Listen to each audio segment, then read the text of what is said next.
आज हम पढ़ेंगे इलेक्ट्रिक फील्ड के बारे में।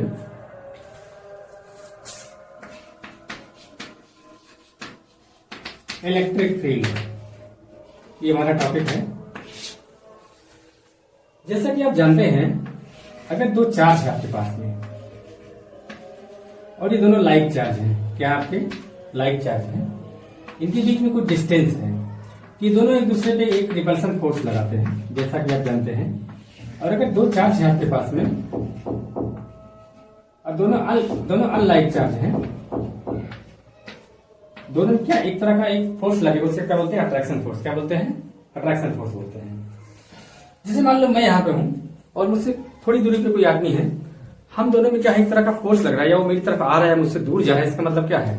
हम दोनों बीच में कोई टूल काम कर रहा है। जैसे मान लो मेरे पास कोई स्टिक है, उस स्टिक से खींच रहा हूं या उसको धक्का दे रहा हूं, तो एक टूल काम कर रहा है। वैसे दो चार्ज होते हैं, अगर दो चार्ज के बीच में एक रिपल्सन या अट्रैक्शन कोई फोर्स लग रहा है, इसका मतलब क्या है? उन दोनों बीच में एक टूल काम कर रहा है, उसी टूल को बोलते हैं इलेक्ट्रिक फील्ड लाइंस। क्या बोलते हैं? क्या बोलते हैं उसको? इलेक्ट्रिक फील्ड लाइंस बोलते हैं। इलेक्ट्रिक फील्ड लाइंस की भी कुछ प्रॉपर्टीज होती हैं, तो इलेक्ट्रिक फील्ड पढ़ने से पहले हम इलेक्ट्रिक फील्ड लाइंस की प्रॉपर्टीज का पहले जिक्र कर लेते हैं, जिससे बहुत आसान हो जाएगा। इलेक्ट्रिक फील्ड लाइंस क्या होता है? पहली प्रॉपर्टी क्या होती है? अगर पॉजिटिव चार्ज है तो इलेक्ट्रिक फील्ड लाइंस हमेशा कहां होती है? Normally outward. अगर नेगेटिव चार्ज है तो इलेक्ट्रिक फील्ड लाइंस कहां होंगी? Normally inward. पॉजिटिव चार्ज है तो positive charge electric field lines normally outward, और अगर नेगेटिव चार्ज है तो इलेक्ट्रिक फील्ड लाइंस कहां होंगी? नॉर्मली इनवर्ड होगी। दूसरी प्रॉपर्टी क्या होती है? Electric field lines positive charge से निकल के नेगेटिव पे एंड हो जाती है। पॉजिटिव चार्ज निकलेंगे और नेगेटिव पे क्या होती है? एंड हो जाती है। तीसरी प्रॉपर्टी क्या होती है? इलेक्ट्रिक फील्ड के किसी पॉइंट पर अगर हम कोई टेंजेंट लाइन ड्रॉ करते हैं तो टेंजेंट लाइन इलेक्ट्रिक फील्ड का डायरेक्शन बताता है। क्या बताता है? इलेक्ट्रिक फील्ड का डायरेक्शन। जैसे ये पॉइंट ए है, इलेक्ट्रिक फील्ड डायरेक्शन इधर है। ये पॉइंट बी है, इलेक्ट्रिक फील्ड डायरेक्शन इधर है। ये पॉइंट सी है, इलेक्ट्रिक फील्ड का डायरेक्शन इधर है। चौथी प्रॉपर्टी क्या होती है? इलेक्ट्रिक फील्ड लाइंस का जो डायरेक्शन होता है वही इलेक्ट्रिक फील्ड का डायरेक्शन होता है। इलेक्ट्रिक फील्ड लाइंस का जो डायरेक्शन होता है वही इलेक्ट्रिक फील्ड का डायरेक्शन होता है। पांचवी प्रॉपर्टी होती है, जहां इलेक्ट्रिक फील्ड लाइंस पास होती है वहां इलेक्ट्रिक फील्ड इंटेंसिटी ज्यादा होती है। जैसे ये पॉइंट आपका ए है, ये पॉइंट आपका बी है, तो जहां इलेक्ट्रिक फील्ड लाइंस पास है वहां इलेक्ट्रिक फील्ड इंटेंसिटी ज्यादा है, जहां दूर है वहां इलेक्ट्रिक फील्ड इंटेंसिटी कम है। छठी प्रॉपर्टी है, दो इलेक्ट्रिक फील्ड लाइंस कभी एक दूसरे को कट नहीं करती। अगर इलेक्ट्रिक फील्ड लाइंस एक दूसरे को कट करेगी तो एक ही पॉइंट में दो डायरेक्शन बन जाएगी। ऐसा कभी नहीं हो सकता कि कोई चीज एक साथ दो डायरेक्शन में मूव करे। सातवीं प्रॉपर्टी क्या है? इलेक्ट्रिक फील्ड लाइंस के बीच में अगर सेपरेशन इक्वल है तो उसे बोलते हैं यूनिफॉर्म इलेक्ट्रिक फील्ड। क्या बोलते हैं? इसे बोलते हैं यूनिफॉर्म इलेक्ट्रिक फील्ड। ये क्या है आपका? Uniform electric field. ऐसी ये कुछ basic property electric field lines की, और भी प्रॉपर्टीज होती है। तो मेन आपको ये देखना है, इलेक्ट्रिक फील्ड लाइंस अगर पॉजिटिव चार्ज है तो नॉर्मली आउटवर्ड होगा, अगर नेगेटिव चार्ज है तो नॉर्मली क्या होंगी? इनवर्ड होंगी। हम इसी को आधार मान के इसी बहुत सारे अभी हमारे इसी से काम चल जाएगा। तो हम पढ़ेंगे इलेक्ट्रिक फील्ड। क्या पढ़ेंगे? Electric field. मान लीजिए हमारे पास एक चार्ज है, एक पॉजिटिव चार्ज है। अगर पॉजिटिव चार्ज है तो यहां से क्या होंगी? Electric field line normally outward होंगी। ठीक है। तो इलेक्ट्रिक फील्ड क्या है? किसी चार्ज के सराउंडिंग का वो फील्ड जहां तक इलेक्ट्रिक फील्ड लाइंस एग्जिस्ट करे उसे बोलते हैं इलेक्ट्रिक फील्ड। किसी चार्ज के सराउंडिंग का वो फील्ड जहां तक इलेक्ट्रिक फील्ड लाइंस एग्जिस्ट करे उसे बोलते हैं इलेक्ट्रिक फील्ड। दूसरी तरफ एक और डेफिनेशन दे सकते हो। एक होता है टेस्ट चार्ज, इसको लिखते हैं क्यू नॉट से। एक होता है आपका टेस्ट चार्ज होता है, इसे लिखते हैं क्यू नॉट से। इसकी कुछ खास बात, पहली खास बात यह है, ये हमेशा पॉजिटिव नेचर का होता है। दूसरी खास बात इसलिए होती है, टेस्ट चार्ज इतना छोटा होता है, ना तो किसी को अट्रैक्ट कर सकता है ना ही किसी को रिपल कर सकता है। मतलब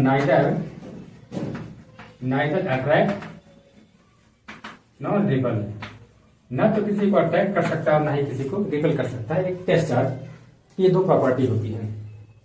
मान लो यहां पर एक आपका कोई पॉजिटिव चार्ज है इसके चारों ओर क्या बनेगा, एक इलेक्ट्रिक फील्ड बनेगा, जो कि इलेक्ट्रिक फील्ड लाइंस निकलेंगी। यहां पर आपने एक टेस्ट चार्ज रखा, एक टेस्ट चार्ज आपने यहां रख दिया, एक टेस्ट चार्ज आपने यहां रख दिया। तो किसी चार्ज के सराउंडिंग का वो फील्ड जहां तक टेस्ट चार्ज पे कोई फोर्स लगे उसे बोलते हैं इलेक्ट्रिक फील्ड। अगर ये टेस्ट चार्ज इस इलेक्ट्रिक फील्ड में है, इस पर एक फोर्स लगेगा, यहां भी एक फोर्स लगेगा। अगर ये वाला टेस्ट चार्ज इसके इलेक्ट्रिक फील्ड में नहीं है तो यहां पे कोई फोर्स नहीं लगेगा। तो किसी चार्ज के सराउंडिंग का वो फील्ड जहां तक किसी टेस्ट चार्ज पे कोई फोर्स एक्सपीरियंस हो उसे बोलते हैं इलेक्ट्रिक फील्ड। तो इलेक्ट्रिक फील्ड की हमारे पास दो डेफिनेशन आ गई, ठीक है। अब एक होता है electric field intensity. Electric field intensity क्या होता है? इलेक्ट्रिक फील्ड इंटेंसिटी ये क्या होता है? इसको ई से डिनोट करते हैं, E equal to F upon Q not. किसी टेस्ट चार्ज, इलेक्ट्रिक फील्ड के अंदर किसी टेस्ट चार्ज पर जितना फोर्स लगे उसी का जो मैग्नीट्यूड होता है उससे बोलते हैं इलेक्ट्रिक फील्ड इंटेंसिटी बोलते हैं। इसका जो यूनिट होता है वो होता है न्यूटन पर कूलम। इसका जो डायमेंशन होगा mLT - 2 न्यूटन का हो गया, AP आपका चार्ज का हो गया, तो हो गया mLT - 3 और A का पावर -1, इसका डायमेंशन हो गया। और एक बात ध्यान रखना, ये एक वेक्टर क्वांटिटी है और इसका डायरेक्शन होता है हमेशा पॉजिटिव से नेगेटिव की तरफ, इसका डायरेक्शन होता है। Electric field intensity equal to F by Q, ये एक वेक्टर क्वांटिटी है, इसका डायरेक्शन पॉजिटिव से नेगेटिव की तरफ होता है इलेक्ट्रिक फील्ड का। इसका यूनिट होगा न्यूटन पर कूलम, ये इसका डायमेंशन होगा। अब हम निकालेंगे, आपके पास एक चार्ज है, उस चार्ज से r डिस्टेंस पे कितना इलेक्ट्रिक फील्ड इंटेंसिटी बनेगा। तो इलेक्ट्रिक फील्ड इंटेंसिटी,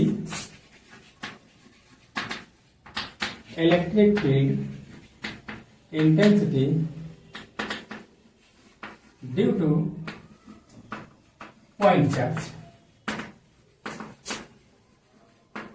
एक पॉइंट चार्ज है, उसकी वजह से r डिस्टेंस पे हम निकालेंगे इलेक्ट्रिक फील्ड इंटेंसिटी। मान लिया ये हमारा कोई क्यू चार्ज है, इससे r डिस्टेंस पर एक पॉइंट P है, इस पॉइंट पर निकालना है इलेक्ट्रिक फील्ड इंटेंसिटी।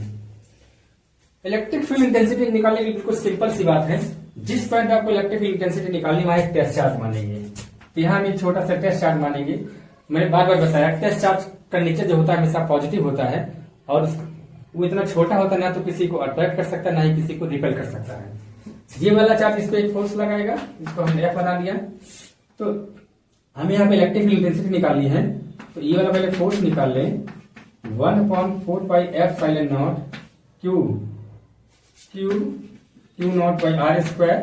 इसकी वजह से इस पर इतना फोर्स लगा, दोनों को Q नॉट से डिवाइड कर दो, Q नॉट से Q नॉट कैंसिल हो जाएगा, ये आपका E बन जाएगा, E इक्वल टू बन जाएगा 1/4 पाई F∁0 Q by R square. ये इलेक्ट्रिक फील्ड इंटेंसिटी बन जाएगा इस पॉइंट P पर। यहाँ पे अगर आप फॉर्मूले में आप देखें तो E proportional to Q, E inversely proportional to R square. मतलब इस पॉइंट से जैसे से आपका R बढ़ता जाएगा वैसे से आपका E कम होता जाएगा। मतलब अगर आपका यहाँ पे कोई चार्ज है, ये इलेक्ट्रिक फील्ड है, एक पॉइंट ये है, एक पॉइंट ये है, एक पॉइंट ये है, ये A है, ये B है, ये C है, ये D है। अगर हम इसके सीक्वेंस देखें तो A पर इलेक्ट्रिक फील्ड ज्यादा होगा, सबसे ज्यादा होगा, उससे कम B पे, फिर C पे, और जो D पे इलेक्ट्रिक फील्ड होगा वो कितना होगा, 0 होगा, क्योंकि वो इलेक्ट्रिक फील्ड से आउट है, राइट। अगर इसका हम कुछ देर के ग्राफ देखें, जैसे जैसे R बढ़ रहा है वैसे वैसे आपका E कम हो रहा है। इसका मतलब है इसका ग्राफ कुछ इस तरह से ग्राफ बनेगा, इलेक्ट्रिक फील्ड और रेडियस वेक्टर के बीच में कुछ इस तरह का आपका ग्राफ बनेगा। तो यह है electric field intensity due two point charge. जब भी आपको किसी पॉइंट इलेक्ट्रिक फील्ड इंटेंसिटी पता करनी है, चार्ज आपको गिवन होगा, उस चार्ज से उस पॉइंट के बीच का डिस्टेंस आपको निकालना होगा। कुछ बेसिक बातें हैं about electric field. Electric field due two point charge यदि आपने निकाला 1/4 पाई F∁0 Q by R square Newton पर कूलम। अगर कोई चार्ज किसी इलेक्ट्रिक फील्ड में है तो उस पर कितना फोर्स लगेगा, E equal to F by Q होता है। F इक्वल टू कितना आएगा, Q इंटू E आएगा। अगर इसी चार जगह पे कोई इलेक्ट्रॉन हो जाए तो F इक्वल टू जो फोर्स आएगा E इंटू ई आएगा। तीसरी बात ये ध्यान रखना, इलेक्ट्रिक फील्ड का एक ही काम होता है, चार्ज फोर्स लगाना।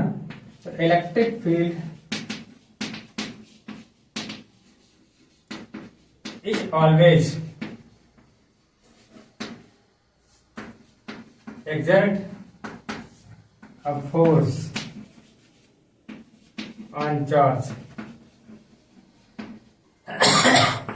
और एक बात याद रखो, अगर आपका पॉजिटिव चार्ज है, पॉजिटिव चार्ज अगर आपका है तो इलेक्ट्रिक फील्ड इस पर जो फोर्स लगाता है अपनी डायरेक्शन लगाता है। इलेक्ट्रिक फोर्स अगर आपका नेगेटिव चार्ज है तो इस पर इलेक्ट्रिक फोर्स जो फील्ड लगाएगा वो अपोजिट डायरेक्शन में। मान लो इलेक्ट्रिक फील्ड आपका इस डायरेक्शन में है तो आप पर जो इस पर जो फोर्स लगेगा वो इसी डायरेक्शन लगेगा। अगर इलेक्ट्रिक फील्ड आपका इस डायरेक्शन में है, इस पर जो फोर्स लगेगा अपोजिट डायरेक्शन लगेगा। पॉजिटिव चार्ज जो फोर्स लगता है इलेक्ट्रिक फील्ड डायरेक्शन में और निगेटिव चार्ज जो फोर्स लगेगा इलेक्ट्रिक फील्ड के अपोजिट डायरेक्शन में, लेकिन मैग्नीट्यूड इतना ही आएगा F equal to Q into E. ये बात बिल्कुल याद रखिएगा, बहुत ज्यादा काम आएगा आपको।